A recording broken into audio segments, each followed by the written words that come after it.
When you think about real estate, what comes to mind? Probably numbers, right? Transactions, solid foundations, spreadsheets. But what if I told you there's another ledger? One that's kept in the shadows, filled with the kind of stories the market would really rather forget. Welcome to the Midnight Ledger. This quote right here, it absolutely hits the nail on the head. Today, we're going to peel back the glossy brochure and take a hard look at the unsettling truths that are hiding inside the property market. So, on one side, you've got the market view. We all know this stuff, right? The cold, hard data. But the Midnight Ledger, that's a completely different beast. It tracks the human cost, the hidden dangers, and the financial deceptions that, well, they just don't show up on any balance sheet. So let's start with the most visceral risk there is, the physical threat. This is where the simple, everyday tasks of the job can suddenly collide with unimaginable danger. All right, let's open our first case file.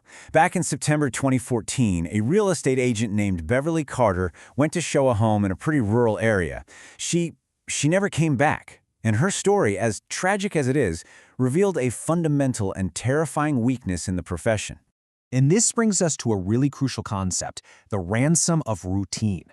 Think about it. It's the price that gets paid for a job that literally requires you to meet strangers in empty, isolated places. The very routine that defines the work, well, it becomes its greatest liability. What's so scary is that there's a pattern, a kind of chillingly repeatable formula. It all starts with the lure, someone who seems like a totally normal client. Then comes the isolated setting, like that empty house where Beverly Carter was targeted, or the model home where another agent, Ashley Auckland, was killed. And then finally, the confrontation. The physical threat is, well, it's terrifying. But some dangers are completely invisible, and yet they're every bit as devastating. And that brings us into the world of financial haunting. So for this, we're diving into the Cesar Pina Ponzi scheme, which you might know from social media as Flipping NJ. See, this wasn't about physical violence at all. This was about the systematic, quiet destruction of people's wealth and their trust. And this quote, this says it all. Pina used his celebrity, his influencer status, not to actually sell real estate, but to sell the idea of getting rich from it. It was this intoxicating promise that turned out to be completely and utterly fictional. So, how did he prop up that fictional promise? Well, this chart tells the whole story. Just look at that tiny, tiny sliver of actual business revenue. The entire operation was a house of cards, just using money from new investors to create this illusion of success for the early ones. And, of course, it was all going to come crashing down eventually. And that brings us to our next key term, ghost risk. And it's the perfect name for it, isn't it? It's a danger you just can't see, like a financial specter haunting a portfolio. It's the risk of catastrophic loss that lives entirely in lies and deception, and it's totally invisible until it is way, way too late. But the danger isn't always a person, and it's not always a scheme. Sometimes, the danger is just a complete void. Our final theme explores the most unsettling risk of all, the mysteries that just don't offer any answers. We're now opening the file on Jennifer Kess. On January 24, 2006, she simply vanished. She left for work from her Orlando condo, and that was it. She was never seen again.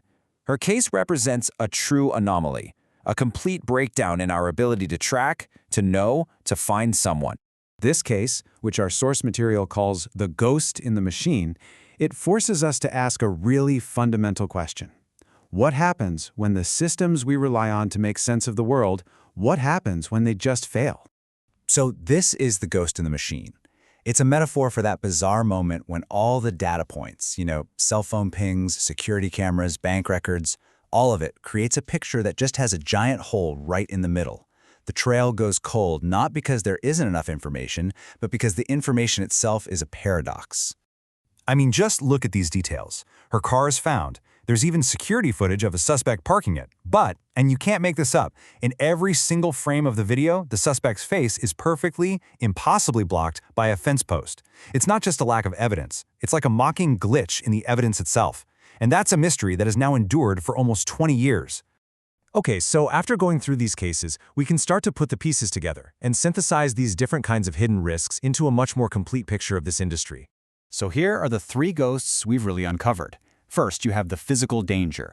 That's the ransom of routine. Second, financial deception. That's the ghost risk built on misplaced trust. And finally, the unexplained anomalies, the haunting mysteries, where the debt of knowing the truth can never, ever be paid. At the end of the day, if you're only looking at the spreadsheets and the cap rates, you are missing half the story. A true understanding of any property, any deal, means you have to acknowledge the complex and sometimes dark human element that is forever woven into its history. So the next time you walk past a building, or a model home, or even an office complex, don't just see the structure. Ask yourself what stories are hidden in its foundations.